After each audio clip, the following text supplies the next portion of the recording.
Comment je lancerai une chaîne YouTube cette année? Créer une chaîne YouTube qui cartonne, ça ne s'improvise pas. Si vous voulez développer votre chaîne YouTube et la faire décoller le plus vite possible, vous ne devez rien laisser au hasard. Vous devez impérativement avoir un plan d'action clair, précis et efficace pour éviter à tout prix d'aller dans la mauvaise direction et passer des semaines et même des mois à faire des choses qui n'ont absolument aucun effet sur votre chaîne. En clair, vous devez avoir une stratégie. Et oui, on ne s'appelle pas stratégie vidéo pour rien. Mais le problème quand on démarre une chaîne YouTube, c'est que la liste des choses à faire est aussi longue que le nombre de fois où je parle de crêpes dans mes vidéos. Il y a de quoi se sentir submergé et surtout se sentir perdu face à l'ampleur de la tâche. Quand j'ai publié mes premières vidéos sur YouTube, je naviguais complètement à vue et je faisais des choses un petit peu au pif. En vrai, c'était totalement improvisé, hein. J'ai fait énormément d'erreurs et j'ai surtout stagné pendant des mois et des mois car j'avais aucune stratégie. C'était littéralement un encéphalogramme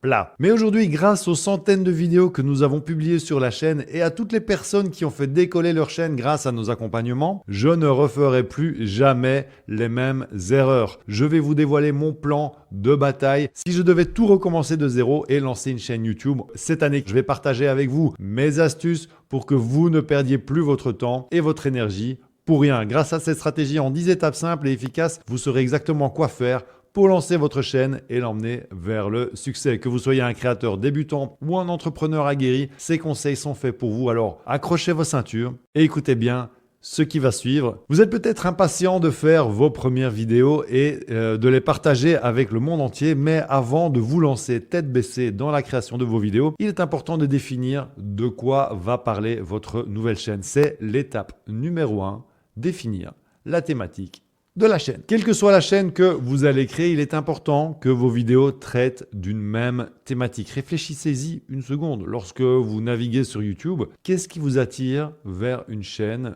plus qu'une autre? Est-ce le fait qu'elle parle de tout et n'importe quoi sous le soleil? Ou est-ce parce qu'elle parle d'un thème spécifique qui vous intéresse? Il est fort probable que ce soit la deuxième option. Les spectateurs veulent savoir ce qu'ils vont trouver lorsqu'ils cliquent sur une chaîne et avoir un thème clair les aide à comprendre de quoi traite votre contenu. Choisir une thématique va également vous permettre de mieux profiter de la puissance de l'algorithme YouTube. Grâce à votre thème unique, l'algorithme va très facilement comprendre de quoi parle votre chaîne et il sera beaucoup plus efficace pour proposer vos vidéos aux bonnes personne. Si vous avez envie de créer votre chaîne, il y a des chances que vous ayez déjà une idée de votre thème. La plupart du temps, votre thématique est inspirée par une de vos passions ou par votre activité professionnelle, mais il ne faut surtout pas s'arrêter là. Vous devez rendre votre chaîne unique pour vous démarquer de la concurrence. C'est l'étape numéro 2, spécialiser la chaîne en choisissant une niche. Je vois beaucoup de débutants créer des chaînes généralistes et c'est une énorme erreur. De plus en plus de personnes créent leur chaîne YouTube et j'ai un scoop pour vous. Si vous avez eu cette idée de thématique pour votre chaîne, il y a de fortes chances que quelqu'un d'autre ait eu la même idée avant vous. Prenez l'exemple du développement personnel. C'est probablement la thématique la plus concurrentielle et la plus saturée sur YouTube. C'est donc très difficile de percer dans ce domaine. Si vous vous contentez de créer une chaîne sur le développement personnel en général, vos chances de réussite sont aussi minces que de voir un pingouin en train de nager dans le désert. Il faut trouver un moyen de sortir du lot et le meilleur moyen pour y arriver est de spécialiser votre chaîne en choisissant une niche. Une niche, c'est tout simplement un sous-thème, une frange de votre thème principal. Si vous souhaitez faire une chaîne sur le développement personnel, vous pourriez par exemple vous focaliser sur la méditation en pleine conscience, l'estime de soi, la communication interpersonnelle, l'éducation émotionnelle. Tous ces sujets font partie du développement personnel, mais si votre chaîne traite uniquement de l'un d'eux, vous augmentez considérablement vos chances de vous différencier en attirant les personnes qui cherchent précisément des informations sur votre niche. Spécialiser sa chaîne ne sert pas seulement à se démarquer de la concurrence et plaire aux spectateurs, ça vous aide également à rester organisé et concentré. Lorsque vous avez une niche spécifique autour de laquelle vous créez du contenu, c'est plus facile de trouver des idées et de planifier votre calendrier de contenu car vous êtes focalisé comme un laser sur votre sujet et vous ne vous éparpillez pas. Pour trouver votre niche, je vous donne 2 questions très simples mais très puissantes qui vont vous aider à cette tâche. 1. À qui est dédiée cette chaîne? 2.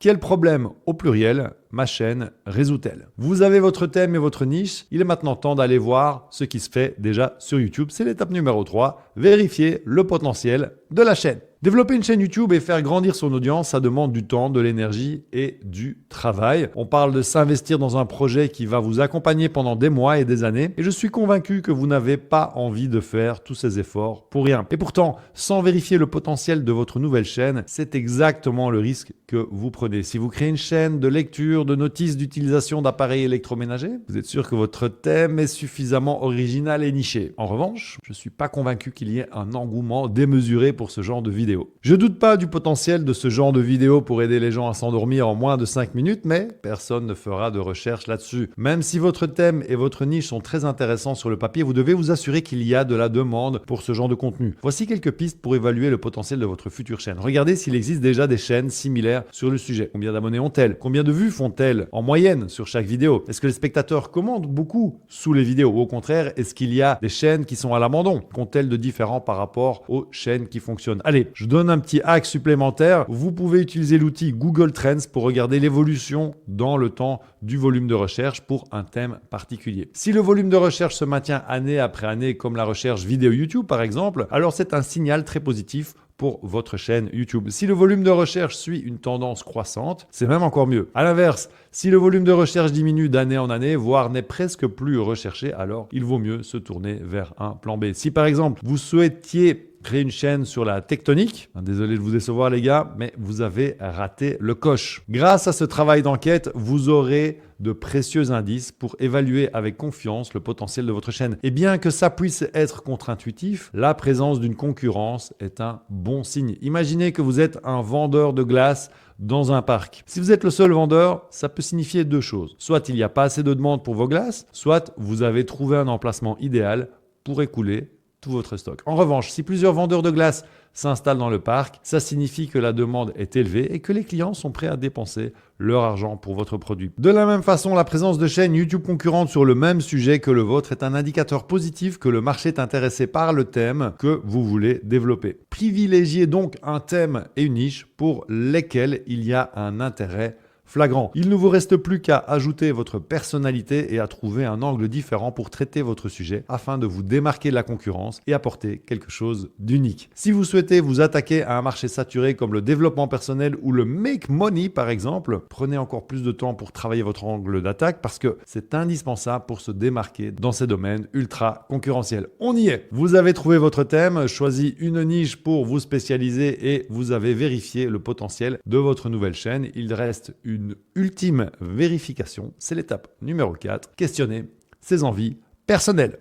Cette étape est très simple et pourtant elle est cruciale pour la réussite de votre nouvelle chaîne. Encore une fois, vous vous lancez dans un projet de longue haleine qui va vous prendre beaucoup de temps et d'énergie. Posez-vous alors la question, est-ce que je me vois faire des vidéos sur ce sujet pendant les 10 prochaines années? Lancer une chaîne YouTube, c'est un marathon, pas un sprint. Vous devez faire une preuve de discipline, d'endurance, de résilience pour tenir dans la durée et être certain de ne pas abandonner en cours de route. C'est donc extrêmement important d'avoir un intérêt suffisamment fort pour sa thématique et sa niche. C'est le meilleur moyen en fait de continuer à avancer lorsque vous rencontrez des difficultés sur votre chemin. Il est maintenant temps de vous lancer sur la création de votre première vidéo, mais avant de mettre en marche la caméra, vous devez trouver de quoi vous allez parler. C'est l'étape numéro 5, identifier les meilleurs sujets de vidéo. Cette étape est la suite logique du travail que vous avez fait pour vérifier le potentiel de votre chaîne et pourtant, je vois trop souvent des débutants faire l'impasse là-dessus. Bien souvent, ils se contentent de faire les vidéos qu'ils ont envie de faire, de les publier sur YouTube et d'attendre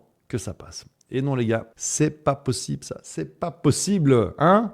Bon, cela sert à rien d'avoir passé du temps à vérifier que votre chaîne peut intéresser une certaine audience si vous ne prenez pas la peine de chercher les vidéos que cette audience a envie de voir. Imaginons que vous avez une chaîne qui parle de films des années 80. Si vous faites des vidéos sur les films romantiques alors que ce qui intéresse votre audience ce sont les films policiers, alors votre chaîne ne décollera jamais. Vous avez la bonne niche, mais pas les bons sujets de vidéos. Vous devez être stratégique dans le choix de vos vidéos pour attirer des spectateurs, leur faire découvrir votre chaîne et obtenir vos premiers abonnés. Ce n'est pas vous qui définissez le sujet de vos vidéos, c'est votre audience cible. Super, vous avez une liste de vidéos à fort potentiel de vue, il faut maintenant leur donner vie. Nous venons de parcourir la moitié de la stratégie, il reste encore 5 étapes à découvrir ensemble, alors restez bien jusqu'à la fin de la vidéo parce que dans un instant, je vais vous dévoiler comment je ferai pour maximiser la portée de mes vidéos et accélérer le développement de ma chaîne. Sans transition, on continue donc avec l'étape numéro 6, créer les premières vidéo. Le plus important dans cette étape est de publier un maximum de vidéos assez rapidement. L'objectif n'est pas de faire quelque chose de parfait, mais de passer massivement à l'action. Vous êtes peut-être du genre perfectionniste, vous avez envie que chacune de vos vidéos soit nickel, et je vous comprends, car je suis un peu comme ça, moi aussi, je n'aime pas faire les choses à moitié, mais le risque avec le perfectionnisme, c'est de se retrouver immobilisé et de ne pas réussir à publier ne serait-ce qu'une seule vidéo. Si vous êtes dans cette situation, désolé de vous le dire, mais vous faites de la procrastination intelligente. Je vais vous dévoiler un secret qui n'en est pas un, vos vidéos ne seront jamais parfaites, vous trouverez toujours quelque chose qui pourrait être amélioré, la lumière, le son, le script, le montage. Ça sert donc à rien de chercher la perfection. Il vaut mieux publier 10 vidéos juste bonnes, en essayant de vous améliorer vidéo après vidéo, que de publier une seule vidéo parfaite. Si vous voulez devenir le meilleur joueur de basket, vous ne pouvez pas passer votre temps à vous entraîner dans votre coin et attendre en fait de savoir marquer tous les paniers avant de vous affronter aux autres. Vous devez vous lancer, prendre des risques et faire des erreurs pour apprendre et progresser. Alors oui, vous allez rater des paniers, mais c'est en essayant encore et encore que vous réussirez à marquer de plus en plus de points. En clair, c'est important de se concentrer sur l'amélioration continue plutôt que la perfection immédiate. Publier régulièrement de nouvelles vidéos vous permettra de progresser et de gagner en qualité sur le long terme. N'ayez donc pas peur de faire des erreurs et de publier des vidéos, même si elles ne sont pas tout à fait à la hauteur de vos exigences. En multipliant les vidéos sur votre chaîne, vous allez également développer beaucoup plus rapidement toutes les compétences indispensables pour faire d'excellentes vidéos et faire décoller votre chaîne. Votre aisance face caméra et votre gestuelle, l'engagement des spectateurs et vos appels à action, votre capacité à raconter des histoires captivantes. Un autre élément clé pour captiver vos spectateurs, c'est le montage de vos vidéos. Pour cette étape, je vous conseille de publier au moins 20 vidéos. C'est ni trop peu pour vous laisser le temps de développer vos compétences dont je viens de parler, mais aussi pour vous entraîner à la création des titres, miniatures et des descriptions. Vous devez absolument prêter une attention particulière à ces 3 éléments si vous voulez que vos vidéos soient vues. C'est l'étape numéro 7, soignez la mise en ligne de vos vidéos. Imaginez un peu, vous avez passé des heures à chercher le sujet de votre vidéo, à rassembler les informations que vous souhaitez partager, à écrire votre script, à tourner votre vidéo et à faire votre montage. Vous avez fait un boulot de dingue et vous en avez marre. Vous n'avez qu'une seule envie, c'est publier la vidéo. Vous écrivez le premier titre qui vous passe par la tête, vous bricolez une miniature en 4e vitesse et pour terminer, vous écrivez une description à l'arrache histoire d'en finir au plus vite. En clair, vous négligez la mise en ligne et c'est quelque chose que je vois bien trop souvent. Je vous comprends et c'est vrai qu'après avoir passé autant de temps sur une vidéo, on est pressé de la mettre en ligne et de ressentir la satisfaction d'avoir terminé une tâche importante. Pourtant, c'est une étape cruciale et peut-être même la plus importante de toutes. Si vous négligez la mise en ligne, c'est comme si vous postiez une lettre sans mettre d'adresse sur l'enveloppe. Peu importe à quel point votre message est important et le temps que vous avez passé à l'écrire n'arrivera jamais à votre destinataire. Le titre, la miniature, la description, les mots-clés, c'est comme l'adresse sur votre enveloppe. Sans ça, l'algorithme ne pourra pas jouer son rôle de facteur et distribuer votre vidéo aux bonnes personnes. Et ça va même plus loin que ça. Si vous travaillez bien votre titre et votre miniature, ce sera comme si votre vidéo était un faire-part de mariage au milieu de factures et d'une petite lettre des impôts. Votre audience aura davantage envie de cliquer sur votre vidéo plutôt que sur une autre. Ne bâclez donc pas la mise en ligne de vos vidéos si vous n'avez pas envie d'avoir fait tout ce travail de création pour rien. De cette façon, vos vidéos pourront facilement être trouvées grâce à la barre de recherche et seront plus facilement suggérées par l'algorithme YouTube. Bref, elles seront optimisées pour le référencement. En parlant de faire des vues, je vous conseille de ne pas vous reposer uniquement sur le travail de l'algorithme pour amener du trafic sur vos vidéos. C'est l'étape numéro 8, faire la promotion de vos vidéos. Le meilleur moyen d'envoyer du trafic sur vos vidéos, c'est tout simplement d'en parler autour de vous en faisant une annonce. À chaque fois que vous sortez une nouvelle vidéo, vous allez en quelque sorte jouer le rôle de l'algorithme de YouTube en suggérant vous-même votre propre vidéo. Le plus beau dans tout ça, c'est que grâce au trafic que votre communication aura envoyé sur votre vidéo, l'algorithme de YouTube, le vrai cette fois, verra cela comme un signe très positif et ça l'encouragera davantage à suggérer votre vidéo. Pour faire la promotion de vos vidéos, tous les moyens sont bons et je vous encourage vivement à multiplier les canaux de communication. Bravo! Grâce à tout ce que vous avez mis en place, vous avez au minimum 20 vidéos dans votre catalogue. Vous avez soigné la mise en ligne et vous avez fait la promotion de chaque nouvelle publication. Vous avez maintenant suffisamment de matière pour commencer à optimiser votre contenu. C'est l'étape numéro 9. Analyser les résultats. Si vous voulez que votre chaîne se développe plus rapidement, vous devez prendre le temps de vous poser et de porter un regard critique sur vos vidéos. Chaque vidéo est une mine d'informations qui va vous aider à vous améliorer et à créer du contenu qui plaira davantage à votre audience. L'analyse de la performance de vos vidéos YouTube vous aidera à comprendre comment votre contenu est perçu par votre audience. En examinant des statistiques comme le taux de clic, la durée moyenne de visionnage, les vues, le nombre de likes et de commentaires, vous pouvez obtenir des informations sur ce qui résonne avec vos spectateurs et au contraire, ce qui ne fonctionne pas. Pour obtenir ces informations, dans le YouTube Studio, vous avez une section données d'analyse et c'est ici que se cachent toutes les statistiques sur vos vidéos. Alors ces informations, elles sont très intéressantes, mais c'est une vision assez macro de la performance de vos vidéos. Pour obtenir un maximum d'enseignements, je vous encourage à vous poser plusieurs questions pour chaque vidéo. Cette vidéo a-t-elle décollé? Comment se positionne-t-elle par rapport aux autres vidéos? Les spectateurs restent-ils jusqu'au bout? À quel moment sont-ils partis? Que se passait-il dans la vidéo à ce moment-là? Au contraire, quelle partie de la vidéo est la plus regardée? L'objectif avec ces questions, c'est vraiment de mettre en lumière et de comprendre ce qui fait qu'une vidéo fonctionne ou au contraire fait un flop. Grâce à tous ces enseignements, vous avez la clé pour améliorer vos prochaines vidéos. Si un format de vidéo a bien marché, faites-en plus. Dans le cas contraire, essayez d'autres choses. Si vous avez identifié une fuite massive des spectateurs à un moment précis de votre vidéo, regardez ce qui se passait à ce moment-là et réfléchissez à la façon dont vous pouvez améliorer ce point. Et si vous voyez un pic de visionnage à un moment particulier, il y a ici une petite pépite que vous pourrez probablement reproduire à l'avenir. De manière générale, essayez toujours de capitaliser sur les 2-3 vidéos qui ont les meilleures performances. C'est pas un hasard si ces vidéos sortent du lot, alors prenez le temps de les décortiquer pour en extraire les bons ingrédients. Tel un Sherlock Holmes, vous rassemblerez des indices précieux qui vous aideront à résoudre l'énigme à laquelle sont confrontés tous les créateurs de contenu sur YouTube. Comment améliorer mes vidéos? Grâce à tous ces indices, vous êtes maintenant prêt à passer au niveau supérieur. C'est l'étape numéro 10. Recommencer et progresser. Cette étape est sans doute la plus longue de toutes car une fois que vous y êtes entré,